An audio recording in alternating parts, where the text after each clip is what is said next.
And hold on, there's good news. Okay, hold on. Before I ask this question, are you guys 21 and over? Yeah. Do you guys got any wine, any liquor in the house? Oh, actually, yeah, I got some wine. So today's my birthday. That's what I was gonna say. I was gonna say happy birthday. Just on the story. Today's my birthday. Hey, happy birthday, man. I'm gonna drink me a shot later.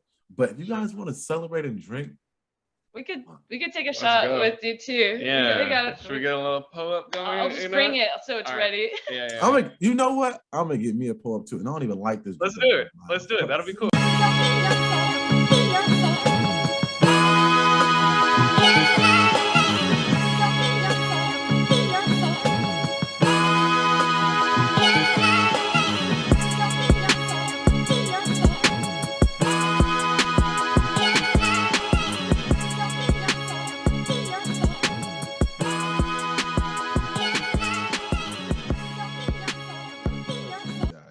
My little son, I told him last night I'm doing an interview. My 5-year-old, and I was like, yeah, they do clothes and they call dip. Why is it called dip?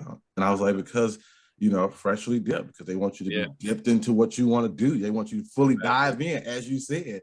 And he was like, Dad, can you tell them to make a dinosaur shirt that's dipped? Oh, yeah, that would be awesome. Saying that's what he wants, y'all. Noted. Listen to what nephew said, so you gotta listen to what nephew said. Right? Yeah.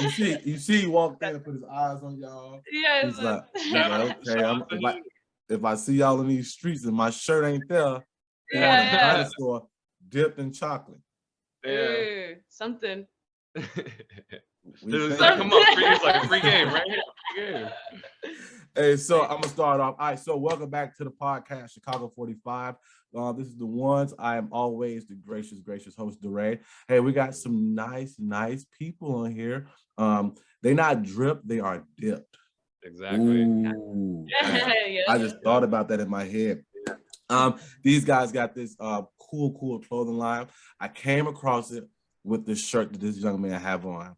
And I was like, oh, damn, like this is, okay. All right, Mr. Carlton. I was like, okay, I'm getting the vibes.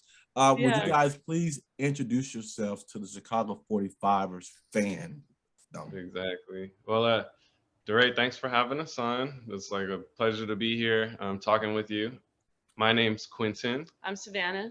And we both run a clothing company called Dipped. And we do a bunch of other things too. But Dip's our main baby that we are putting all of our focus and energy into. Mm-hmm. Got you. So, all right. So I'm gonna ask a lot of questions about Dip because I think it's honestly a pretty cool thing that you guys are siblings. That's one thing that did pique my interest as well too, because I went back, I did my homework. I went on the page. I went to the about. I went through the Instagram. I saw the podcast. I saw all those things. But the one thing that I think people may gloss over is y'all is y'all real siblings. Y'all real brothers.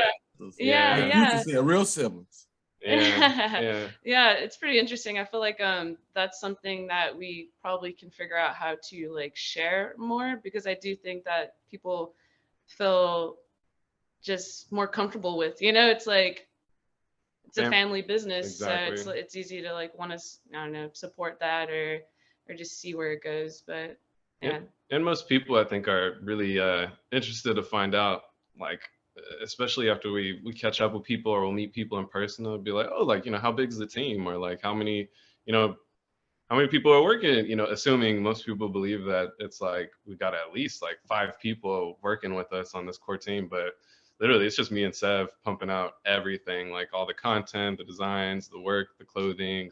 We pretty much did everything kind of DIY. It's just been us two really grinding out through this whole experience. Yeah. So give me day one. Who said we about to start this? You got to do this. How did this come about? Because for me, I'm a very individual person when it comes to ideas. I'm like, oh, I came up with it and I'm doing it. But you guys have to come to a commonality that you guys want to do this. So how did that day one start for you guys? Yeah, it really came to me in a dream. But really though, like A I just remember dream? Oh. I was in high school, and I just really had bad like insomnia problems. I had a lot of sleeping issues at the time, and it was like I just remember my senior year of high school was one of those times where I just like could not sleep, and for whatever reason, like just really clear as day, this idea just entered my mind, and it was like I want to start a clothing brand. I want it to be ice cream themed for whatever reason. Like it was just a really restless night, and just came so clear, just like into my mind, like this is something I want to do. And some like moments that kind of led up to that was because we grew up in the Bay Area, and that's kind of where we got everything started. And in the city, my first time going into the hundreds shop in SF was like a whole experience. I don't know, like I was just getting the experience of streetwear, you know, before Instagram and everything, where it was easy to find shit. Like, you know, back in the day, it was just like you saw this one brand, maybe someone's wearing it, and that might be the only time you see it. Or you might see like, you know, it's almost like hidden messages spread out. I thought that was like really fascinating. And then going into like the 100 store in SF, like it was like going into like a cavern, you know, like they had it like a hidden cave. I'd never been in a store that looked like that before. Yeah, that's pretty crazy. Just the experience that like these like kind of streetwear companies were providing, it just like really was really interesting to me, like that kind of culture and the experience that they're creating. And so yeah, this one restless night, I just got this idea. I want to do this clothing brand. Originally, it was Stay Cool was like the first thought that came to mind. It was like Stay Cool, did a little ice cream thing. I remember I couldn't sleep, so I was like, just stayed up like putting some shit together on Photoshop, because I had taken a Photoshop class in high school or whatever, and that so this all kind of just like played into each other.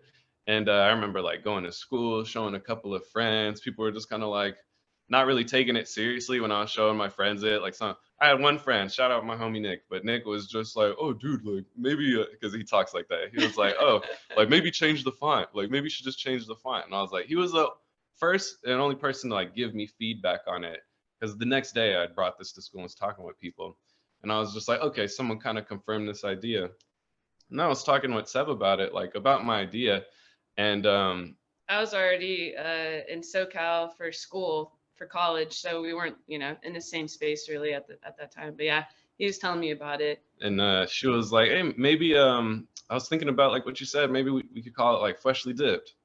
And then I was like, "Oh, I really like that. That is more, you know, like I was like, that's actually really tight." Yeah. Because you know, Stay Cool. I just was like, it needs a little more oomph, you know, like it could work, but Stay Cool. I don't know. It's like Fleshly Dipped is like, it felt like a pretty unique name, and something that I don't know could stand out. Yeah, because up in the Bay, like when people are saying, "Oh, that person's dipped," are you looking dipped? It's like you're fitted, you're like looking confident, you know, the outfit's clean, like you just look good. Like, oh, that person's dipped, or you know, so it's like that's like the context that you would use it. And so I was like, yes. That's it, actually. You know, it was like that. And then like it really started from there, because then like Seb really just like confirmed this idea, kind of took it to that next level and made it freshly dipped. And then pretty much from that moment on, it was just like, all right, partner, yeah, you know, we just been working on it. Yeah, you know, at that time we were pretty broke in college and stuff. So like, but I did have a T2i. I had this camera, and when he ended up going to the same school, we would go out to just random LA events, and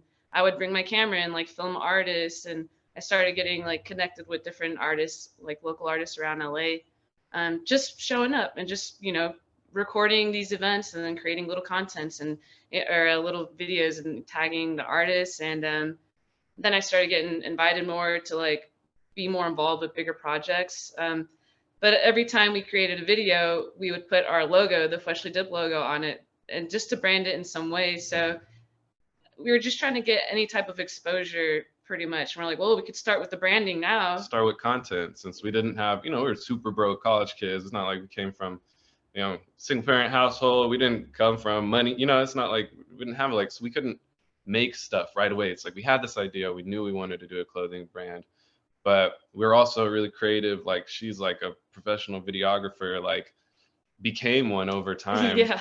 And so we were like, okay, since we can't make clothes, we can make content and put the brand on it. And yeah, like she said, get exposure that way. So for years we were just working in LA, like in some pretty interesting circles and getting really random, just cool opportunities. Yeah. And I think part of that experience of working freelance through LA exposed us to like really some interesting ideas, which helped shape the all-in aspect of like Dip today, because we were meeting people who were making their entire living writing songs for others. Like we were meeting people who would like, they were drummers and that's what they did. And they're like these different creatives in these different lanes were all like making it work. And I was like, wow, like you can really kind of almost do what you want to do as long as you're putting in the work behind it. But really you can kind of create lanes doing these creative paths.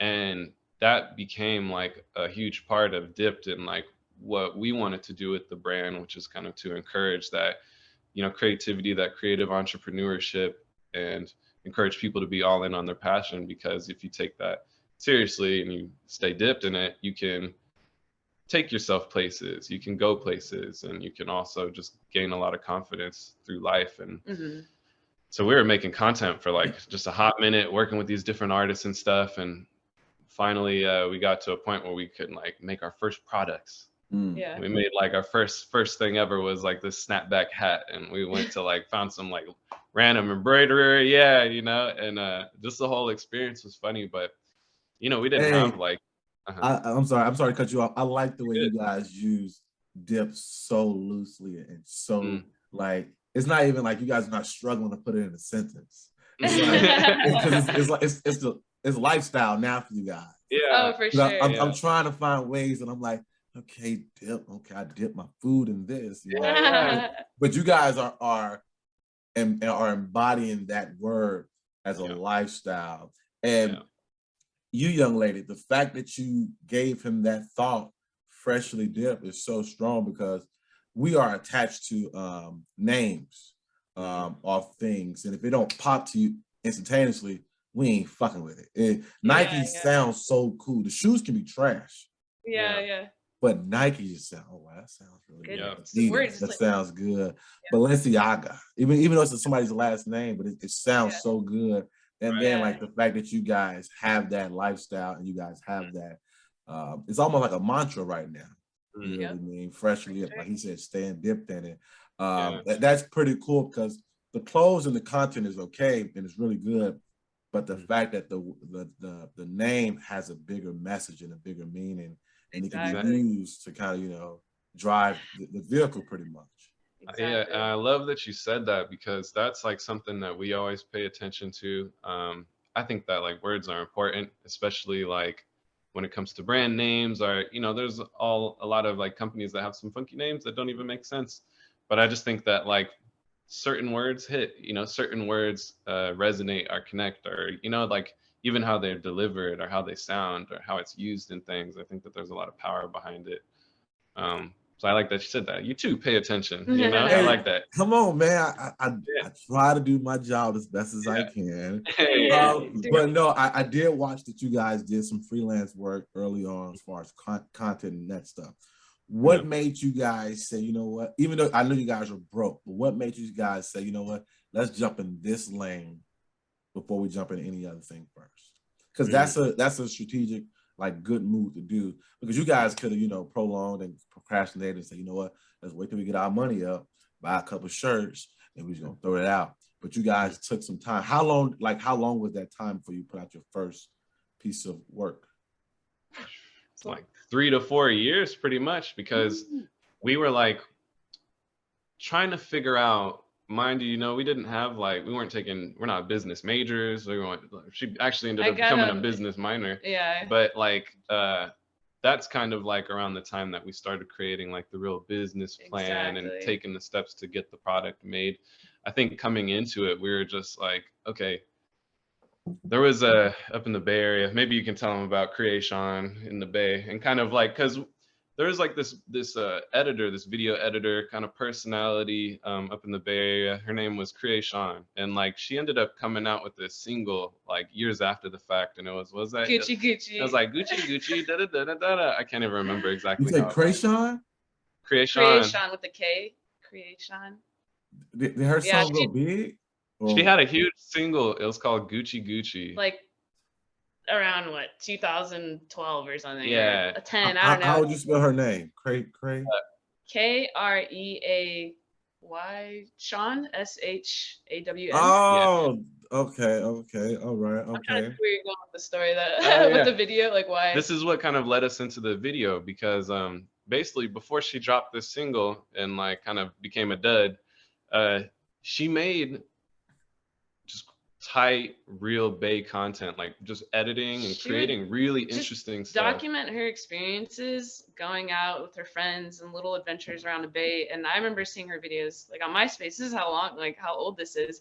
So I discovered her like on MySpace before she really blew up. And what gravitated me towards her was just how she depicted like her life and her experiences, and just, you know, using like interesting music. And she was just kind of ahead of the game, honestly. Like everyone does that now, they document their lives and everything. Well, she was doing it back then, and it really caught my attention because I thought, you know, yeah, I do things with my friends. I'd love to document this and like put it to some music and see what I can create. So that's how like the video aspect of our business kind of like, that's where it kind of started from, is that inspiration. And then when we got into college, then she started interning for this group called Nola Darling. And like the reason why I brought up creation and shit is like that what kind of created this, like from the jump, I was like, oh, I want to create a clothing brand. And at the same time, Cevana's getting really inspired by this video content and creating video content. So we get to college and it's like, that's kind of like when we're like, okay, well, maybe, you know, you are really good at, or, you know, you want to get great at creating this footage and creating this content. Like, oh, she got an internship with this group called Nola Darling. And that kind of like, all these things kind of collided into us being like, oh, people want her to create content. She's editing and creating things. We want to make this name bigger and get some exposure for it. Maybe we can create this content under the Freshly Dipped name for stuff that, like, you know, you already have an interest in and are you pulling into as well. So then it was just like, that's kind of how the idea came to be. Okay. And then, go ahead. Were you asking about how like the product came like, or no? So okay, because you guys had the content. It took you guys 3 years to put out your first piece of like actual clothes. Was it snapback? Yeah. Okay. How long ago was this? Like 20 what? It was like 20. That first hat was like 2014. Oh damn! So y'all old in the game. Y'all old. Yeah. Y'all old. Yep. So here's my question right here. When did you guys see your first piece of like oh, this is going good moment? So we did a video for DJ Dahi, and it was a behind the beat to Kendrick Lamar Money Trees. So classic song, bro. Yeah. Classic. Yeah. So for him to like want to approach us and see if we were down to do this, that was probably the biggest thing. Our name was like, you know, we put our logo at the end of the video. It's on our YouTube channel, and like Diamond Supply and all these different blogs were sharing it, Two Dope Boys, you know, and we're like, oh shit, okay. I think that was for me the first time I was like, we're doing this. Our name is, we're getting that exposure. We're getting recognized. This is really cool. And I would say, so there's that. And then, you know, I think there's little moments. We would do vendoring events, so you can see like people's feedback in person. You know, we'd set up a booth, and getting reactions like that was like, also, it's like a lot of little moments that tell you you're on the right path, and like you do have something. But I think once we started figuring out how to do the ads and everything like that, I think that's when it really switched the game up, because for the longest time, like, you know, we didn't really have business mentor. We really just were like, all right, this is the goal. Let's kind of do what we can to work it out. So like kind of winging it at the end of the day. Exactly. Yeah. Just trying our best, like, you know, doing research, looking at competitors, like. And it's just me and him down here too. Like, our group of friends are in the Bay Area, so it's really hard for us to like get people involved, you know? So it really was just us, going to events, trying to like meet people, trying to make this thing happen, trying to network. Hosting our own events, like, and so we would have like, you know, great months where maybe we had like a couple of big events that we vendored at, and we'd sell through a bunch of product. We were just really consistently, like at least once a month, like going out and vendoring. But our circle, like just our reach. Our reach was limited, you know. We pretty much did what we can do as best as we can, and we were hitting a point where it's like we're not getting further exposure. Like that was our issue. It's like, how do we get more seen? How do we grow the business? Yeah. Did you guys ever consider going back home? No. He said nah. He said nah. I've realized how helpful it could be, but I don't think we've ever like seriously considered like going back. Okay, cool. I think what I'm trying to ask was like, did you guys consider to go home because you did have that reach back home? You can. I thought about it, but I didn't really take it serious. Like I knew like if we went back, you know, we could probably grow this thing that much more. But it wasn't something that I was like, I'm going to go back or I want to go back. It was just like, dang, if only. You know, because a thing too is like we love the Bay, shout out the Bay, but the Bay Area is like a big bubble. You know, it's like we've got a lot of friends and family who like have never even left the Bay, like even to go on a trip or something. Like there's a lot of people, you got to pay bridge tolls to go anywhere. You got to like, you know, it's a lot. People pretty much stay in their city and stuff. That sound like inner city problems. Yeah. So it's just like no one's so like yeah, there's like a network there, but also it's harder to kind of make things happen. Like down here, we were getting in a crazy studio. Like, you know, we were just like really cool things were happening as far as like the interactions and networking and situations we were able to get into.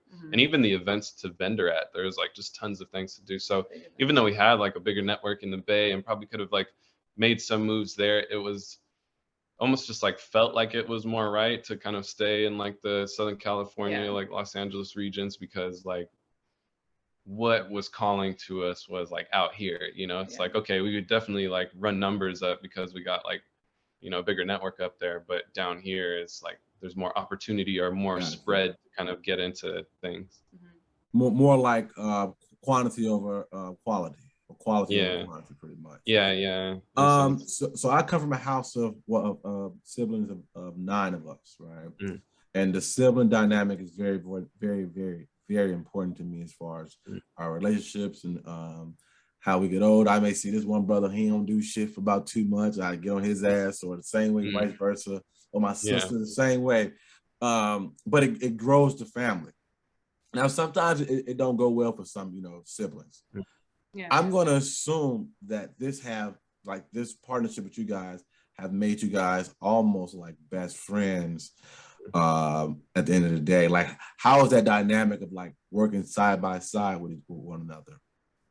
Definitely, especially like we're on the same page pretty much most of the time. I think part of the growth too has been learning how to communicate, and she's like yeah, you know, be open-minded with ideas, because I feel like for a time, you know, that's something that I had to get over with too. Sometimes I had a narrow-minded vision, and I wouldn't be open-minded, because she is like actually like Steve Jobs. Like this girl comes up with ideas like crazy. Like it really, she's an idea machine. And there was a time. Hold on. Round of applause for that. Round of applause. I'm just saying. Constantly thinking. I think when you build a habit to like think in that way, then it's fucking insane. Sorry. She's good. She's pumping these ideas out. But there was a time like early on in our business relationship, you know, where I was like not being as flexible with like, maybe I had a vision for something. It's like, no, it's got to be like this. But I think that's part of like you've been hard hit. You've been hard hit.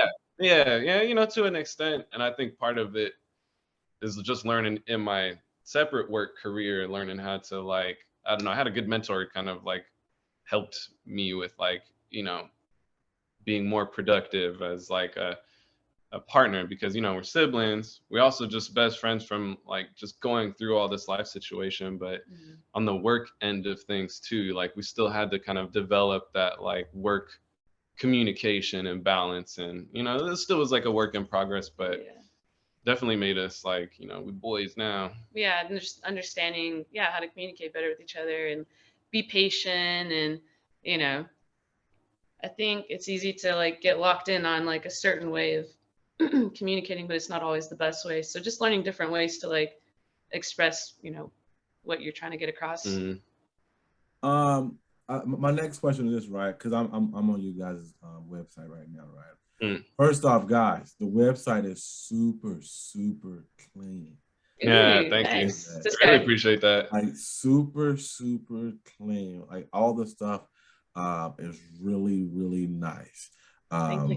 It looks like Steve Jobs had a hand in it. It looks like Steve Jobs had a hand in this. So as far as, okay, because it's only you two guys, right now, yeah. Or is it, have you guys reached your tentacles out and got more help with this business? I think we've had some like occasionally we've had like some help with either like a photo shoot, or a designer helped us with like a design or two. Majority of the time though, it's just been us. And I think when it comes to working on your baby, we're getting to the point now where just the nature of it, we're going to need more people. But for a long time, as we were kind of building this thing, it was hard finding people. Like people would express interest in working with us, or maybe, but it's hard to find team members or people who kind of reciprocate the same level of maybe not just enthusiasm and interest, but also like a commitment level, like of like, okay, they're willing to do this. I feel like earlier on, I think we got a little burned earlier on in the experience. We tried bringing on some people, and they just were like we had paid. I don't know. I'm not going to get into the nitty gritty of it, but basically, bro, I'm with you. I'm seeing what you're seeing, because even on my side, as far as trying to do media and stuff like that, it's the same constant battle.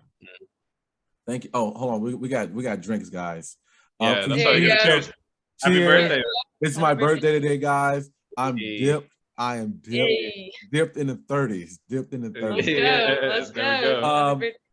Thank you guys. Because I understand that trying to bring people on and help and grow it and do these things.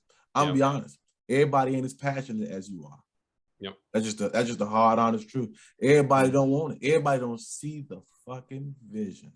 Yep. It's the intention too. People come in sometimes with other intentions, so you think that maybe it is, and then you realize like, oh, you're kind of using this for a whole nother thing. So there's that. They not even here on the same wave with you guys. We've tried to bring people on and do like help with the podcast and help with the YouTube channel, because the goal is to do more than just this. I want to go into those things. I want to go into review movies. I want to go into all those things and try to find people who want to do it. I don't want to do it. Yeah. But it's not their fault. It's not their fault. It's not your fault. It's just your vision. It's your vision. You can see it. They can't see it. They got their eyes set on something else. But that's just how it goes. So stay dipped the whole time. Just keep it moving. Exactly. So I mean, so as working as brothers and sisters, because we've talked about a nice, like, we want a good timeline as far as how things have progressed. Give me the rough shit, because I know shit ain't all sweet and peachy. Give me the moment where you was like, bro, sis, it's not working. This is not working. This shit, you know what? I put too much money into this. I put too much of my time in here, my sweat equity. Hey, Quinn. Hey, I love you. Hey, I love you. But I just this shit is bothering me right now, because it's not taking off how we set out and planned it. Because people got to know the shit ain't always rosy. Yeah, for that's sure. A big fact. The shit is hard trying to be you and me trying to be out in this world and make exactly. This shit is not easy. Give me that day for you guys.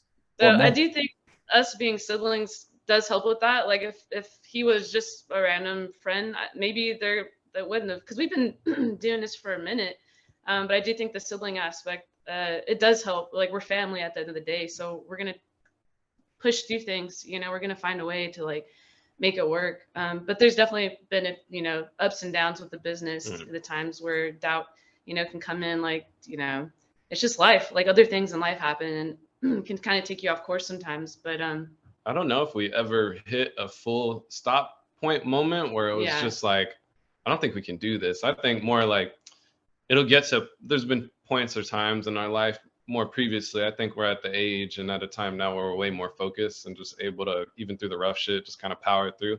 But there were times where it was like, shit was so slow, so kind of frustrating on the lack of progress, where it's just kind of like, it's more like bouts of frustration, you know, where it's just like the frustration levels get higher, and you do feel doubt, but it's not doubt in the idea, yeah. like not doubt in the business, but just like doubt in the progress, or you know, like how do we, the process of what we're doing, like, you know, the actions we're taking. It's just like, you know, so I think like we would have more like kind of more frustration points than like times where it was ever like, I don't think we could do this. It was more just like, you know, kind of what are we doing, but not as much like I don't think we can do this. And this is, you know, we've been doing this for a while. There's so much more information now on YouTube and stuff. We were before like Instagram, or when Instagram just started, we were kind of just starting, you know, like, so we didn't have all this information like at our fingertips for the first, like,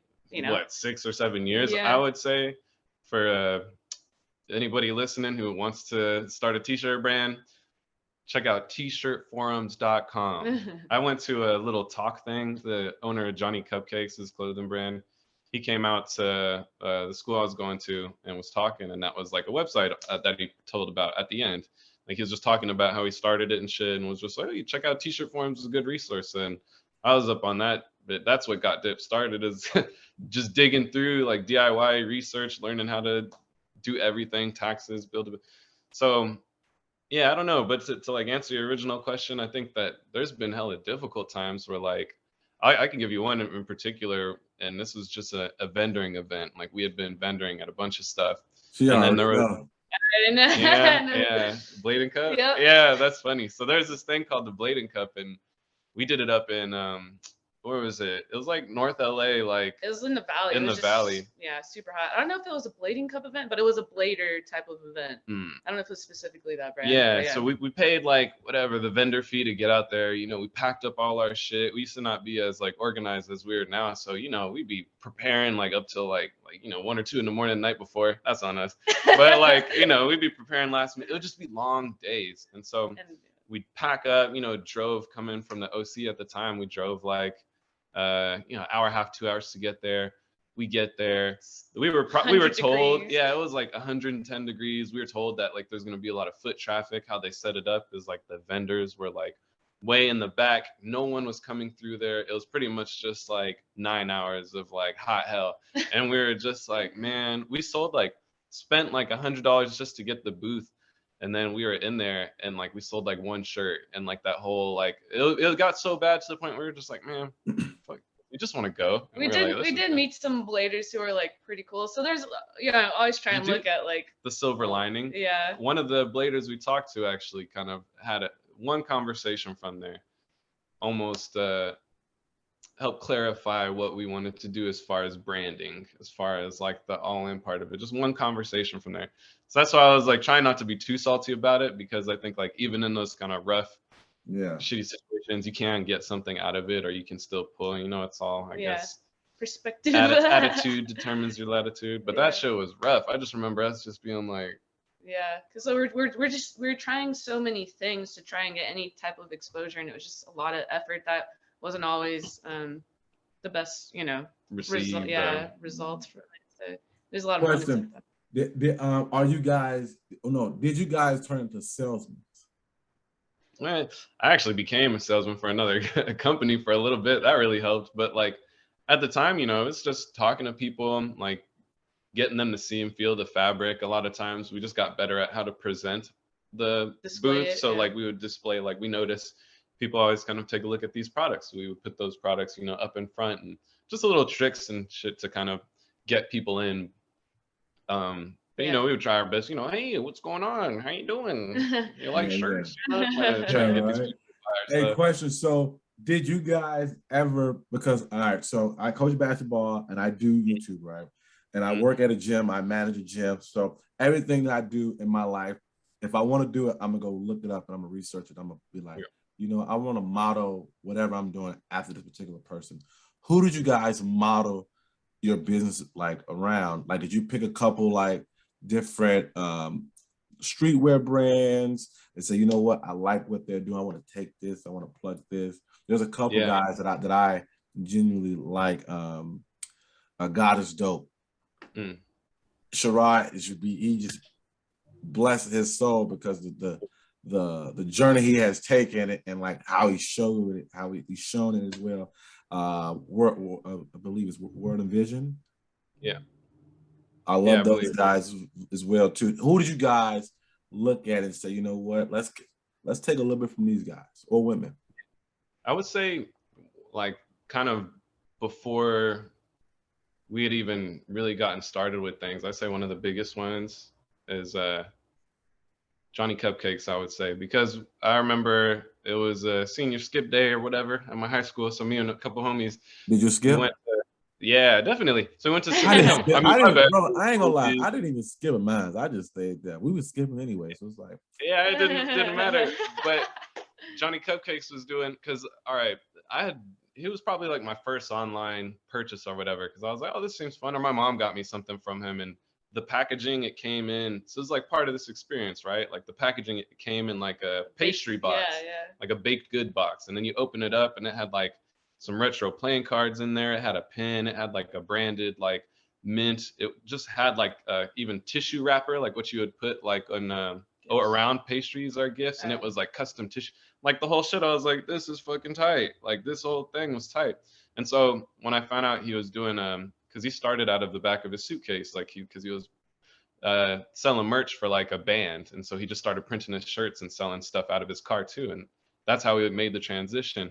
So he did a thing called the Suitcase Tour, and he stopped in San Francisco. So I went out there with some friends, and we were in line for a hot minute. But like when we were out there, I thought it was really tight because everyone that I talked to, it was all just hella cool, friendly people. Like they were all really friendly and like just cool as fuck. Everyone just had this kind of similar energy, and even he was really cool. Like he would constantly keep coming out, saying what's up to everybody, talking to everybody. And I think that really stuck with me because one, he knew how to create an experience with the product and the packaging itself, and then two, the culture behind the brand attracted a certain type of people who, and it was a range of different types of people, but they were all just really friendly and cool because like not judgmental, just like supportive community. He created a community through clothing and through this experience, and I thought like, wow, like that's what we need to do. That's what I want to do. I want to create something like that. So I think just as far as the experience that like owner provided was top notch. I'd never, bought shit from other streetwear brands too, but that experience I thought was really unique. And I was like, okay, like providing an experience is really important. And so I think as far as trying to provide value in an experience and build a community, I think Johnny Cupcakes was really important for that.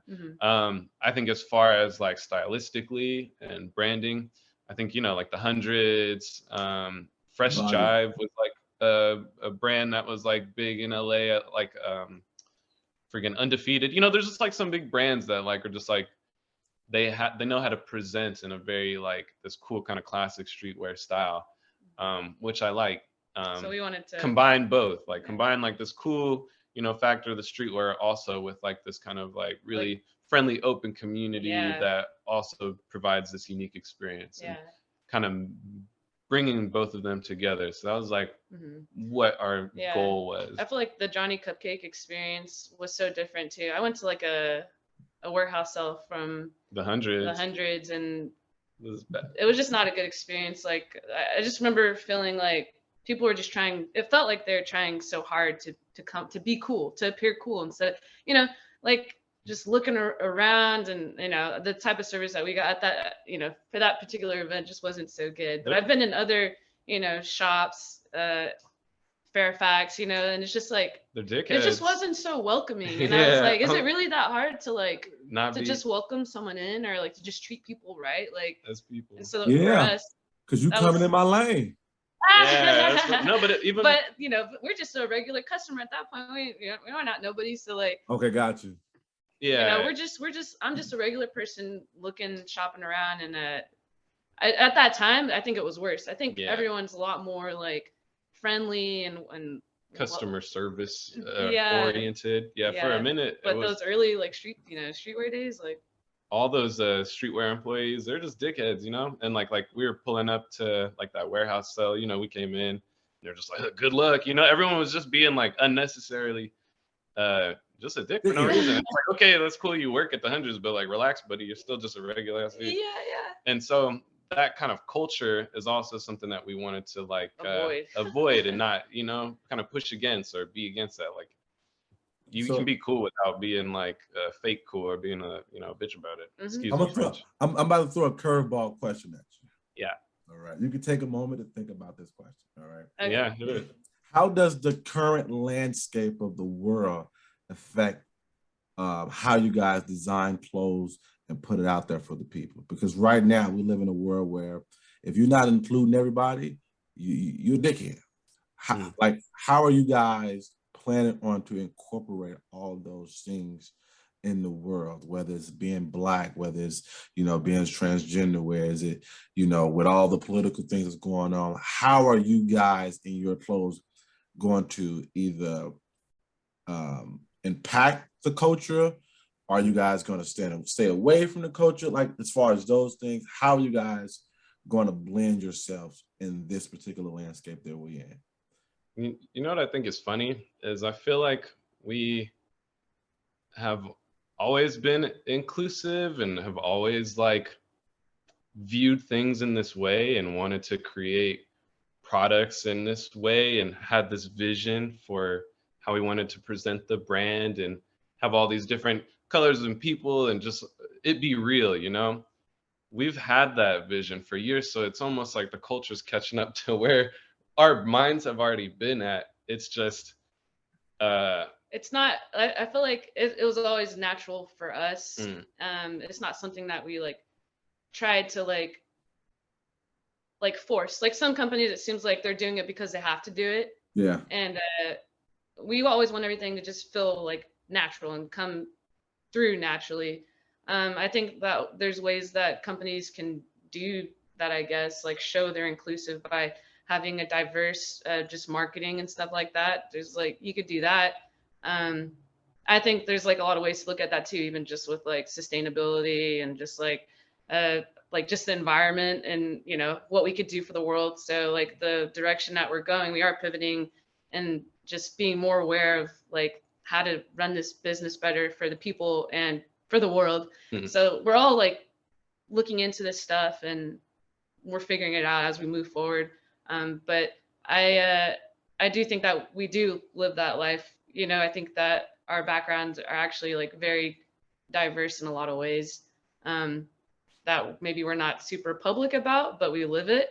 And I think, yeah, like the brand image has always had this kind of inclusivity and stuff like packed in, because that's just who we are. Like we, you know, growing up around SF and stuff like that, you just meet all types of people, you know, like it's all types of people. I've seen some crazy things in the city, like some crazy things, you know. It's like, but it's like we're already came from a pretty open-minded place, so like we've always brand image wise kind of presented that.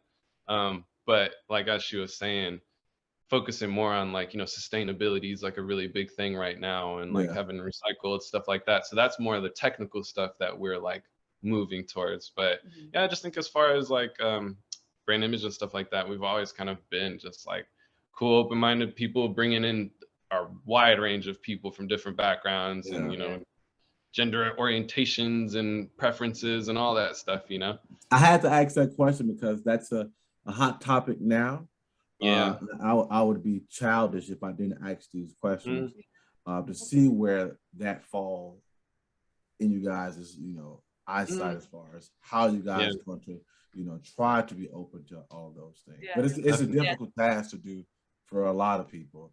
Like she said, some people may try to over just show they want the cause. It's like that's what I'm noticing, and it's like so frustrating in a way because I see these brands that, you know, don't have a diverse like staff or team, and then, you know, there's brands that you could just like I like to know how brands started. So like I've been researching a lot of different brands lately, and like like how did they start?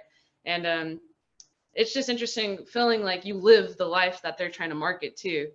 So it's just like it's always been like a frustrating thing of like, how do we share our experience and like connect to people and uplift people as best as we can, because right now these brands that are already, you know, pretty well known, they're telling our story. So it's always just a little frustrating because I'm like we've lived through that experience and we are that experience, in one way or another. And it's like, that's and it's kind of funny because that experience they're telling, that don't even be the real experience. You like, yeah, you could start, you can start to see it. You get to the bottom of the about or whatever behind the finder, and it's just like, yeah, you know, like my parent was an Ivy League, went to Harvard, was a professional MLB player, and had a network. Like, bro, I ain't never seen Harvard in my life. Yeah, I've never Googled Harvard. You know, So it's a hard one. Yeah. No, okay, so I gotta ask. Talk to me about that shirt you have on.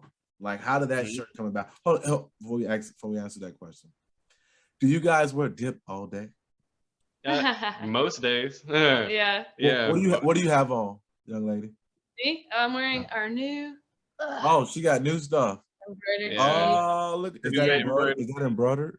I said the word right. Very soft, embroidered. Check it out. Oh, left. There you go. Did I say that word right? Embroidered? I said it right? Okay. Yeah. It sounds really hard coming out. But explain this polo. All right, so it's a little pricey, but it's fire. Oh, yeah, thank you. You have no idea. Forget quality. Quality sounds PC. I'm gonna give it fire. It's fire. Yeah, thank you. So break down this one, because this one is like I don't know if it's a fan favorite, but ever since I've followed you guys, that's the only thing I've been seeing. Yeah. Oh, you're gonna see a lot more. You guys are trying to trick me into buying it. You know, kids. So I'm this close, you know. It is my birthday, so I should. I might have took you a birthday discount. Yeah, send me that. I need all that. I'm a black pole man in California. Yeah. We got you. Yeah, do you want to? I'll talk. So, you know, for the longest time, we were just working with how most people starting out are. Like for us, early on in the journey, quality's always been the most important thing. Like, because I would get frustrated, you know, even buying from the hundreds of certain brands you spend. And this is like, you know, even back in the day, you spend $35 on a tee, and then you wear the shit 3 times, and then it's like cardboard. And it's like, I just spent like $35 on a t-shirt, you know, from someone just coming buying regular shirts and shit, when you're buying these streetwear shirts and it's like 35, 40 bucks. And this is, you know, back 2010s, which is like, you know, now it's like 60 bucks for the same shirt, but it's like you know, taking inflation, it was 60 bucks back then. That 35 bucks is 60. So it was just frustrating, like paying money for these clothes, which it's got cool work on it, but why does the fabric not hold up? So as most people do when they're just starting out doing, especially like mostly screen printing, like clothing tees and stuff, is you find manufacturers and get blanks. And so for years, like our biggest thing was finding the right manufacturer who had the softness of the blank that we were looking for. So we tried a bunch of different ones, and we found one that was working for us. And so we were working with them for the longest time, primarily working with blanks, getting some things embroidered.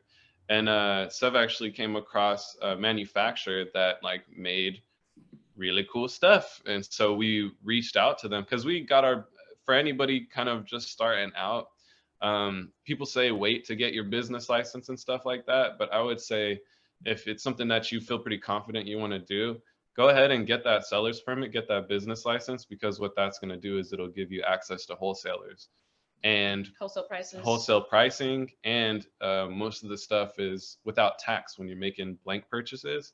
So we found a manufacturer who it looked like they could make, we just wanted to take a shot on it. You know, we were like, it's like cut and sew, all custom stuff. And we were like, okay, let's make this hoodie. And so we worked with this manufacturer to make this hoodie, and it came out and we loved it. It was like, okay, this is like, we've always had a vision for what we wanted to do as far as like dipped coming from the Bay. We know our hoodies and our long sleeves and our outerwear. And, you know, that's like, we're always like layered up, and we know our colors. And this is like, okay, we always kind of wanted to make something like this. And when we got the hoodie, which you can find on our site, it's like the you know, Dip Rugby hoodie. And it was like, we were happy with this. And I was like, okay, this is really tight, really quality. Like the reason why the items cost much is because they're expensive to make, because it's cut and sew. Like it's not a blank or anything like that. So yeah, if you were to go up, that up at the top. Further up. There you go, the white and blue hoodie. Yeah. That's the one. Right there, yeah. That's the one. So that's our first time working with them. And we were happy with it. I think, we always knew the potential of dip, you know, we always knew like we could create even higher quality like products. And so I think just the finding the right manufacturer has been like such a process. And I think when we really first started like just shopping around back in the day, going direct with manufacturers, the MOQs, the minimum order quantity was always just so much higher than we could afford. So it was kind of price out the little guy in the little business, you know, because the minimum order quantities, it was like you had to do 100 pieces minimum, and for certain products that's like 10K, you know, like. And it was rare to find like 100-piece ones. It was 500, at least 500 to 1,000. Like we just don't have that type of money. So it took us a while to get to this point. And then for me, like specifically why I gravitated towards the rugby was, so I've like thrift I guess since I was like 18, I've been like thrifting, and I just always loved this style. I always loved like the polo type of look, and I would always try and look for that when I was thrifting. I could never find just something that was like super new or that fit me right, you know. I was never close enough to exactly what I wanted. So I would always go, when I'm thrifting, I'd look for rugbies and I'd look for these button-up tees, which is something that we're going to be working on too in the future. So it's just like, I've always wanted to make these things happen. I've always had an eye for it. And then it was just continuously checking in and researching, and finally it worked. You know, it's just not giving up. Like that's all it is just like, you stuck with it. I would just keep researching, and yeah. So we had such a good experience making that hoodie that our next run was like, hey, let's create this. We figured out the color blocks and stuff. And after we had this one made, it wasn't really until we figured out how to market it better that we came to the conclusion that, like, you know what? I feel that this is kind of more premium, higher quality. It's way more expensive for us to make, but it's more aligned with like what we want to create. Because for us, we're definitely like fabric, color block, like aesthetic people. And what was slowing us down with making a lot of the graphic tees with the graphics itself. Like the process of creating the graphics. Because he's self-taught. We're not graphic designers. You know, we learned to do this stuff. So we did the best that we could, but you're still taking a risk. You know, each product, you don't know how it's going to resonate with people. Like you do your best. And with the graphics, so like some graphics will perform really well and then some won't. But then now you're sitting on inventory and it's not moving for an extended period of time. You know, it's just the game. So it's just slowing us down. So yeah, one thing I would recommend too, just for anyone who's starting a brand, is like, you don't need to buy like a ton of inventory to test the market. You know, I think early on we would buy like bigger quantities of things, and just, we didn't know any better. It's such a simple thing, right? Like just get smaller quantities. But we thought, fill out the sizes, you know. We don't know, like, because we're moving all these markets, we got to have, you know, at least like X amount of small, medium. Yeah. So no, you could just get a couple of each, make the risk a little lower, and then you can make more stuff. And it's better for the planet. But you know, this is all things that we learned along the way, just through the process. Hey, so my little brother, right? He started and then he flaked out. Hopefully one day the flame will come back on, right? Come back. And I love clothes. You know, I don't have a lot of clothes because I was poor and I'm still poor. But when I put an outfit together, you know, your boy he looking good. He's fired. You know what I mean? You can take me out. I won't embarrass you. So, you ever been with somebody who like, bro, what the hell you got on? Yeah. It ain't about your shoes. You don't need no Jordans. He's like, you just looking a little off, bro. Like, and living in Chicago, people were telling me, bro, you just like, you from fucking California. I'm like, that's funny. I'm like, I guess, but I'm just this. I want to feel good. I want to, you know, I want to live a certain way. But he tried to do that exact same thing you guys are doing, right? And the advice I gave him, because you know, I was supposed to be his COO, right? For me, I think really big. My dreams are very big. I'm like, I'm not even thinking about this interview. I'm thinking about when I get to, you know, interview Obama. You know what I mean? That's how big, that's how my dreams are. I'm like, I want to get Obama. That's how you should be minded. You know, you think real big. And I was like, bro, you know what you're gonna do? We're gonna build a little team, but we're gonna give everybody like these big, names. So people like, have a little more grace with it, and they want to be in this position. They're like, oh, I'm just making t-shirts. Nah, bro, you the fucking chief t-shirt maker. Yeah. You know what I mean? And I was telling him, bro, don't try to order all these shirts. Yeah. How about you just put out the t-shirt like on a graphic and do a pre-order. And go from there. Go from there. Yeah. It's the crazy. It's like when you say it out loud, it's so simple. But for us, we were just, like, this is how you do it. This is what you're supposed to do. You got to do it like this. Yeah. You like, we need it all on here because whatever we run out. But the thing that I've learned, if you run out, that is really good. Definitely. Yeah, always. Selling out's great. And then you've already proved that design works. Even doing reruns, if you're doing prints or embroidery, it's cheaper. It's already been digitized. Prints it just is so much cheaper. So that's why. That's the guy, Sherrod, I was watching him do like a hour podcast. He was like, whenever things go slow for me, I put out my regular God is Dope, put it on for $5. He said, I know this one's gonna pop. Not really worried about if the other shirt that I wanted and people didn't like it. All right, cool. I'm gonna go ahead and I'm gonna put them online for $7.50. Yeah. Y'all business people, y'all are kind of tricky. So my shipping costs like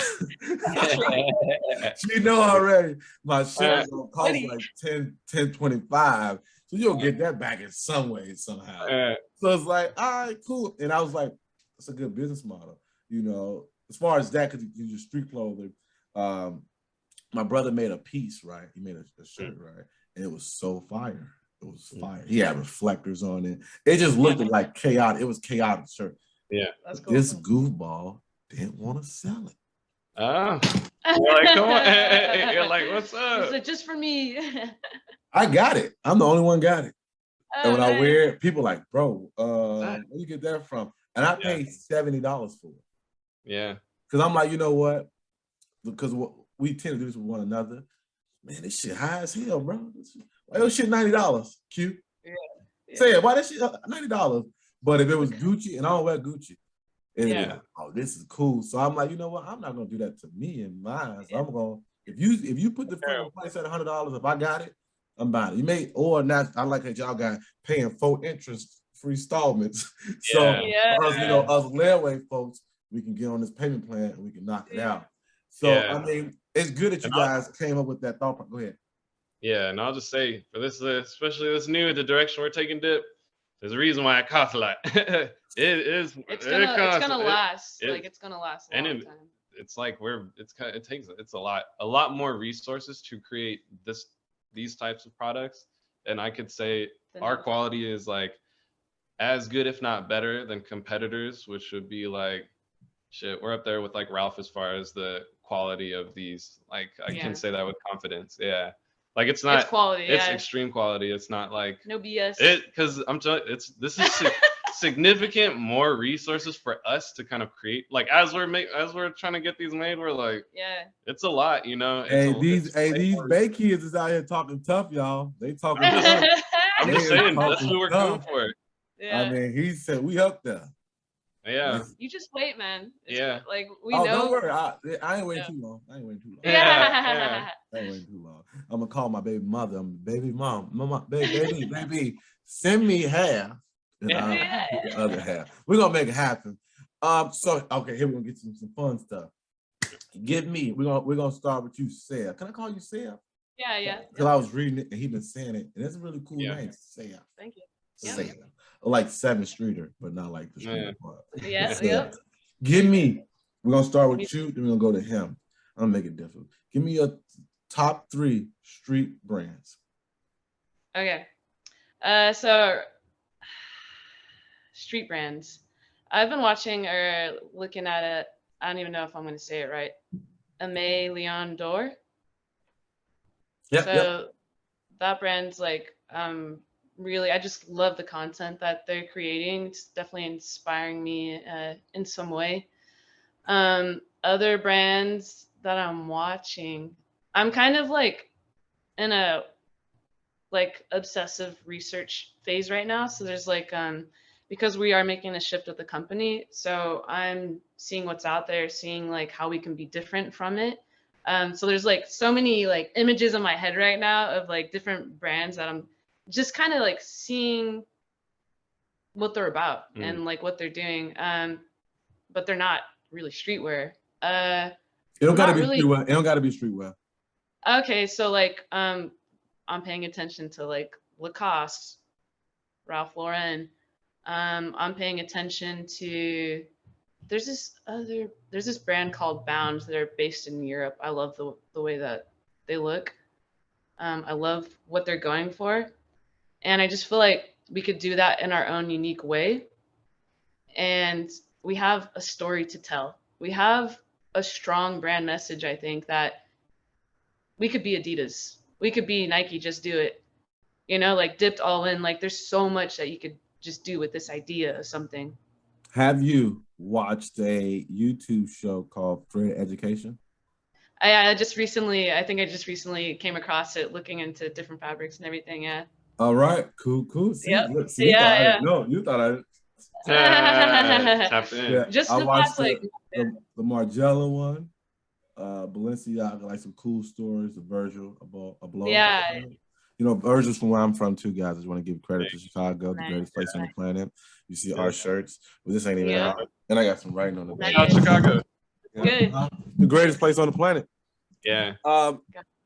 Q. Yeah. Give me your 3. I feel like for me it's a little harder because I haven't been even for maybe the last 6 or 7 years, I haven't even been a big fan, or I can't even say a big fan, like a diehard for particular streetwear brands, but like there's different brands that I have an appreciation for specific things that they do well. So like, for example, I'll just give some notable ones. Like I like Stussy's always been holding it down. I like Stussy. But like for example, Rip and Dip, like the owner of the brand, I'm not too I've heard conflicting things about the guy, but the content that he creates, as far as like they created these 2 characters, which is like the cat and this alien, and for like the last 5 years they've had consistently, they are one of the only brands I feel like that create really entertaining, funny, like just energetic content around their products. I just think that's something that they do so uniquely well, better than any other brand. They just create really interesting, funny content that I like. It's very unique. You know, no one else is kind of making the same like visual stuff that they're doing, and even their in-store, how they set up their in-store events and how they kind of move in that way, I respect a lot. A true like streetwear, I think someone who got the formula down perfect is the Antisocial Social Club, because you know, as a streetwear brand, you're gonna have your cool designs and your random designs, but what you're really looking for is like that 1, 2, or 3 designs that you can use infinitely. All you're doing is just switching up the colorway. So like one of the most truest to form streetwear brands, I feel like, is the Antisocial Social Club, because like now you may feel however you feel about it, but like that shit popped off and became everywhere. But if you look at their collection or their pages, same design for the last 5 years, it's just been the same design on a shirt, a jacket. Yeah, different colorways, different products, but it's the same design. It's so easy for them to fill their collections, like just from a business like appreciation standpoint of like, oh, they figured out the perfect formula. Yeah. The Antisocial, they got it. They're like streetwear perfectly, because it's all they do is change the color, change the fabric, and then set it out there and it sells out. And it's like, oh, they got it worked out. And I'll give Palace too. Like Palace, I think out of all the streetwear brands like active now, I think Palace is up at the top. Like even past Supreme, because I think Supreme's got like this huge reach. You said I would just, because I was about to be like, hey, I was about to say y'all ain't said Supreme at all. Yeah. I just think as far as their execution, and like Supreme has like, I feel like Supreme has like kind of some negative connotations attached with it, just on how the brand's developed, and like, you know, even going on there, it's a little pretentious in a way, even like how you navigate their site. Like it's like just a lot of things about it You know, they're like selling bricks with Supreme on it and doing all this. It just seems it's a little bit pretentious. Or it doesn't have entirely positive brands to it or connotations to it. But I think that like Palace has like reached kind of that upper high tier of streetwear, and they make great looking products. They have great product descriptions, like the whole like it's super skate heavy in like a cool way. Like they are hella skate. Like even though like you know, like for Supreme and all these other brands, skate's like a big part of their brand too. But like even if you go to Palace, like on their website now, when they're doing drops, they're like showing off their skate team. They like a lot of their content. It's just they're about it. They're about it. They haven't lost who they are at the core, and they make dope shit, really high quality shit, super premium, and they've maintained who they are. Yeah. Reaching such a high level. And so I don't know. I have a lot of respect for those brands for those like particular reasons. You know what, man? If I had to pick, right, because I'm gonna be very biased. I'm always, well, not always. Right now, I think because of the space I'm in, I'm gonna start with the Davids, not the Goliaths, right? So there's one back home, called Lenore. I know the guy personally, but I had him on as well too. Really good store. Really good stuff. Really good stuff. Lenore. Interviews on our YouTube channel, and he's on our Instagram page as well too. Really, really good, high quality stuff. He's actually did like the sew and cut. How you say it? Sew and cut and sew. Cut and sew. So he do that stuff. Like he's really detailed. Now he's like more like trying to just get it out as quickly as possible. Like not screen printed because the fabric is not like I don't know. Good for it. Really, really good guy. Not saying because you guys are here, but you guys are one of my favorites now. Oh, damn. Well, thank you. No, because I'm gonna be honest, bro. I sat and I was like, wow, it's reasonable prices. Obviously, the higher quality you're gonna have to pay. And that's not a problem. It's not a problem. If you can't, just wait. Just wait till you can, and we'll get to that point. But I mean, you guys are really, really good, and it's not just the clothes. I'm more enamored with the relationship that you guys have. Even before I got on this stream with you guys, I was like, "That's badass right there." Wow, that's thanks. cool. We appreciate. We don't know any stories like this. Gotcha. Sister Dude, we appreciate it. Yeah, no, that's no. And we appreciate you talking to us. This is actually our first interview. Like we do interviews with people, or you're not interviews, but just like spotlight, artist spotlight. Yeah, like interviews. I watched you guys. Thank you. No, I did my homework. But we haven't been asked questions, you know, like so this is a fun experience for us too, and we appreciate you. You guys deserve it because the thing that we've always said, the work does not go unnoticed. And you guys need to be told that your work is not going unnoticed. You guys have put in the steps to be one of those big names in the, not I don't want to say street culture, just in the culture, just in general. Because street culture is always tied in a little box. They would never compare Supreme to Gucci for whatever reason, which is stupid. And you guys, hopefully, you know, if you guys keep the stride going, you'll be in those rooms to where, oh fuck y'all, we dip, like we ain't Gucci people, you know what I mean? So that's the goal, you know, to empower you guys as much as I can, even though I don't like I told you guys in my little letter, like, hey, I don't have the biggest, you know, following by any means, but just the fact that I can be a voice to let you guys know. Thank you. Thank you, man. Appreciate what you guys are doing. So my next question is to you guys. In 10 years, what is the legacy of Dip? That's a good question. Legacy. Well, I through my work experience in the last I guess year, I say I had an interesting year, kind of just mostly solely focusing on Dipped and running this.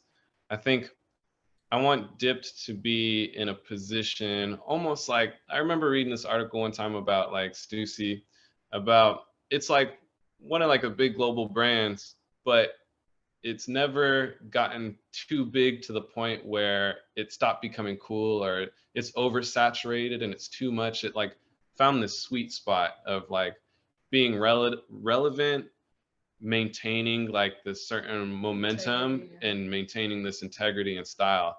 And it's stayed cool since I was like up in middle school in the Bay. Like, you know, it hasn't lost any of its coolness in like friggin' however long, 20 years or whatever.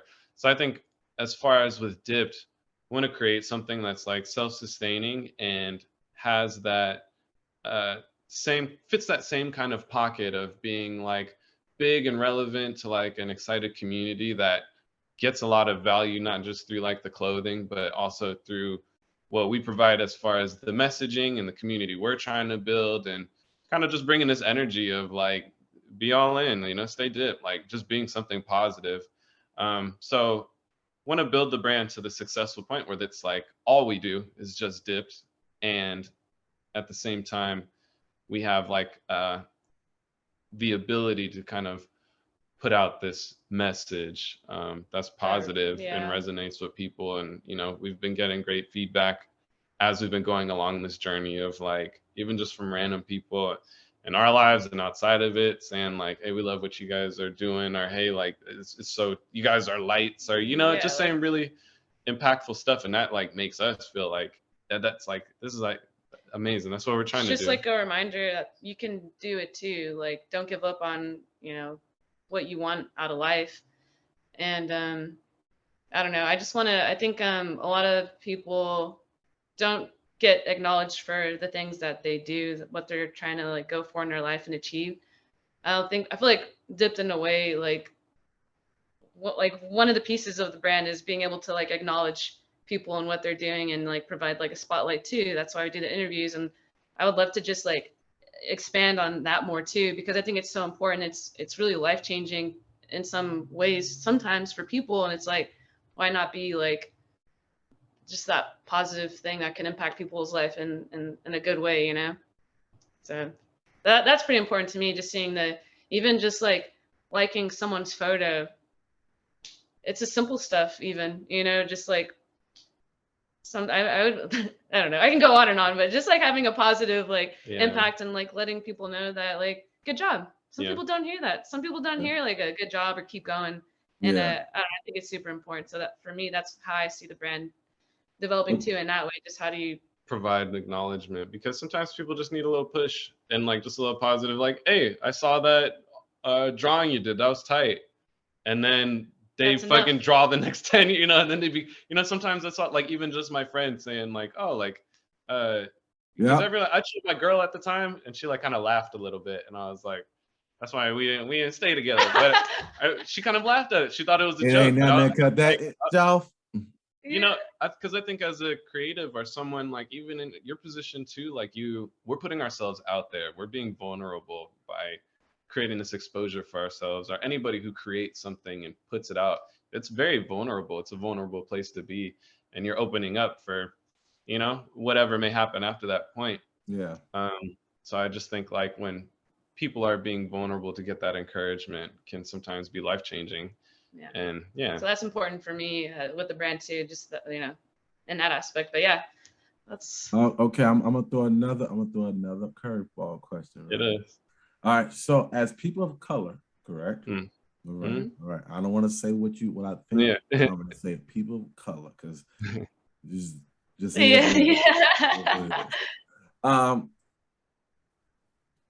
how are you guys navigating this spot, this space where it is not ran by people who look like you, and you are the minority trying to, I don't want to say fit in, but get in, figure it out. That's what it feels like. And like, especially the pivot that we're going into the direction with the brand, I am seeing like a lot of these owners are from a particular demographic. And even I worked in e-commerce too. A lot of the businesses I worked for, even in fashion stuff, you know, it's a particular demographic, and they all like, you know, share information with each other. They all like, but how are we doing that with our own people, you know? So I think it's important. Like it motivates me. It just motivates me because I do see kind of like what we're up against, and but it's almost exciting. It's almost like I'm figuring this shit out, and then I'm going to help other people like us do the same thing, you know, like it's just cracking the code and then sharing info so we can have the same type of opportunities. But I'm really excited to crack this code because I think our story resonates. We actually like, we have a message to share, You know what I'm saying? And we have a story that I think can resonate with so many people. So, and I think too, and they're just doing it off of, they just had, the resources, they had the resources or the networks based on whatever. So I'm like backed by what we can actually provide. What they're marketing is what we actually are. All we got to do is just figure this shit out. Like, and I will say too that the playing field's been leveled out with the internet, and all you need is like now access to like a vehicle to get your shit out there, and you know, make what you're gonna make. But they don't even really, they're not even as much a part of the equation anymore, because they don't need to be, because now it's just figuring out, creating a good product and then figuring out your vehicle to get it out. So like the online algorithm. ads or marketing or whatever it may be, those access to that has become easier. You know, of course everything costs money, but you can, the playing field's just been leveled more, so you don't even have to worry about that demographic as much. That's true. You know, about having to butt heads with that demographic. You can focus more on just like figure out that lane and work that niche out. Now I'm gonna push back. Now. Yeah. This is the one time we push back. Now I like how you was very nice with it. You said it's been leveled out. Now it's been leveled out as far as like internet, social media, how we work that monster. Exposure. Yeah. Now my next thing is this: when it come time for you guys to buy a storefront, will you think you have that same sentiment in your head? Because that monster that you're dealing with is kind of ran by nobody knows. Definitely. But that building that you may want to buy. Yeah. When it comes to that property stuff, definitely I could see where there'd be potential challenges, is what I'd call it. Or you may get the building, because I'll give you a story. One of my good friends, shout out to DeMarcus D. Jones. He the old man hooping back home. Love you. So him and his friends bought a bar establishment. Yeah. They bought it in the neighborhood of Forest Park in Illinois. So it's like 15 minutes out from like actual Chicago. It's like all the black folks are there. Yeah. But you want to go be around the bar constituents and you know the bar, you know, the buzz. They got so many complaints on them. So many complaints, because it was like, all these black folks is coming down towards. Yeah. So the neighbors became an issue. And I'm not trying to put a doom on your day, but I'm saying, how does that, like, because that one way or another, that's going to affect people of color, for one, black folks 1 and 2. So how does that, because now you're in this game, in this space to where it's not a lot of people look like you. Yeah. And like you guys said, it's a lot of people who own these brands who are not you, but telling your stories. Like, how are you guys going to navigate this matrix and get in there and be the one? I feel you on that. I think you like that? I said the one, like the matrix. Yeah. We will be the one. So I like thanks for kind of the clarification on that. And I know exactly where you're coming from, and I do think that like for a lot of business owners, especially people of color, like that is like a huge challenge. I think why in my answer I didn't really touch on that is because since like maybe 2000, we did want to do like a whole brick and mortar thing and turn it into kind of an event. Like we had ideas for like a brick and mortar spot, but I think around 2017 or something is when I started kind of realizing, even 18, that just like a lot of brick and mortar places are kind of dying, and like even a lot of, for at least retail stuff, you know, like it's like so it's almost as bad it's like running a restaurant level of like risk now, running like opening up a retail brick and mortar. So in my mind, and also just through working with like some of these e-commerce brands that I worked with, like I just kind of realized that like you almost don't even need that overhead. You don't even need that business. So that's why I'm like, okay, for at least our particular thing, like our main challenge, which I could see maybe the race may play a factor, but at the end of the day, the money will talk, is just warehousing, you know, just getting a warehouse for stuff. But I almost want Dip to be entirely wholesale e-commerce, and like we'll have a physical location through like either pop-ups or, you know, I don't know if we would do a straight up if it makes sense, you know, it would. I don't think it would be a straight up like storefront, but I do like see the value in a creative space. I always have, you know. So if we're able to like do something like that where we can like host events there, or like do photo shoots or do podcasts or interviews, like there's so much you could do with this space. And so I see like something like that, like a creative space, maybe some products, but like, yeah, I don't know. I think we kind of like decided like, yeah, you know, if it makes sense, sure, but I just don't know if that's the direction we'll be going. Yeah, and so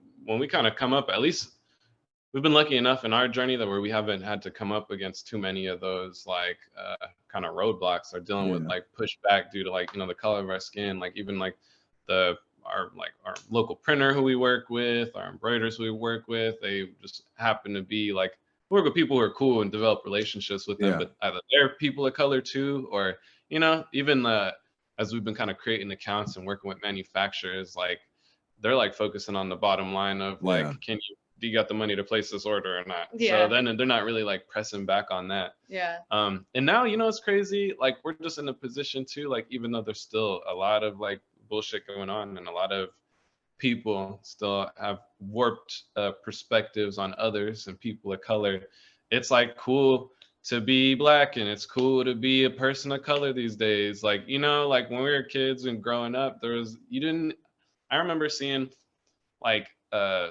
my first time seeing like it was either a Black or a mixed kid in the Target ad in the Target store, and I thought that shit was cool because I was like, you never saw it. I was like 17, 18, you know, like the first time you see grown like, as hell. they got people of color in the fucking Target in the stores now. So, you know, it's just gotten to a point. That's why even if you were to go on, I was just doing some product research the other day, and on Ralph and Lacoste and these brands, most of their models are Black now, and it's like, you know, and they have them but it's cool, you know, like now like Black, it's almost like they're turning into like a fashion statement too. That's why it's so weird. You know, but it's cool, you know, but it's just the intention behind why they're even doing it is like you can't tell if it's genuine or what, you know. You'll never know. But what's the message? What's the last message? You know, this is like, you know, a shot. And also, I like the corny video y'all did too. We need to update that thing. He was like, yeah. And she was like, I don't know. She's like, She's like, no, I'm just still like this. Just rebrand. Yeah. That's so funny. I just like, I'll check the website, and I just looked at that video recently. I was like, the audio bothers me. It's not all, you know, crisp and shit. Funny. But anyways, I think. But the message got out there though. Yeah, that's cool. That's all that matters. Yeah, I would say the message that I'd like to say is that it's all a journey, right? It's like a journey. And I think that the more that you feed your idea or your passion or what you love, the more it feeds you. And so stick with it. And it's okay to kind of feed that part of you, because you're going to get a lot of fulfillment out of doing that. And so that's like kind of the message that I'd like to share is like, you know, while you're feeding yourself through living through your passion, we'll get you with that high quality, long lasting clothing to keep you dipped for 10 years while you're living your life.